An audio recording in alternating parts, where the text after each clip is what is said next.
Hot or Not co-working spaces. Ironic, I am videoing this from a co-working facility, unnamed, here in Austin, Texas. No, actually, it's not WeWork. I'm in a WeWork for adults, which is Yeah, called it's called Firm Space. But I think WeWork is, are they out of business? Are they? I mean, what's happening here, Mel? it's funny. I just saw Dan Primack. There's a link to it if you want to look at it. Dan Primack is one of my favorite journalists, and I'm sure you're very familiar with him. He's one of the good ones. He wrote an article, and the title was "We Broke."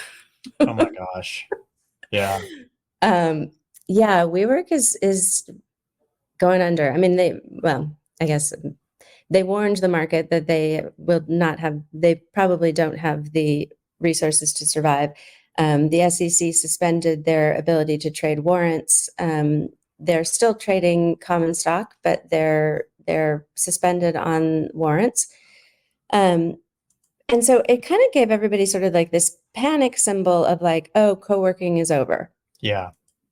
But it really isn't. I mean, there's actually a tremendous amount of demand for co-working spaces. There's there's so many reasons for that, right? Like there's some companies who just gave up their office space entirely because they thought nobody's ever going back to the office, so why have the overhead of office space?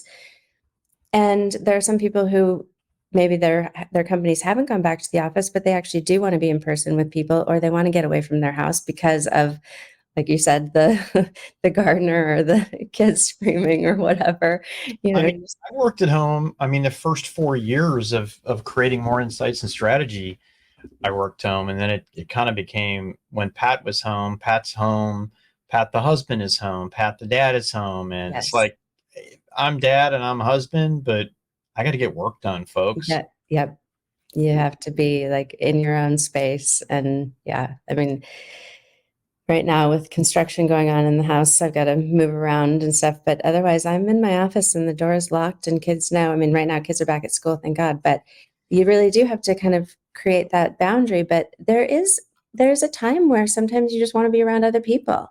Yes. And, I mean, I've been to your office. It's a great space. There's coffee, there's meeting rooms, there's, a gorgeous view. There's, all these resources that you have, and you're around people. You can, have visitors in. I'm not going to have a meeting here if a client's in town, and I need to find a place to have a meeting. I'm not going to have people at my house. So there are other co-working spaces that are doing quite well. They've raised a lot of money recently they're I think that it's like supposed to be, I don't know, it's in there somewhere, like 17% year over year growth.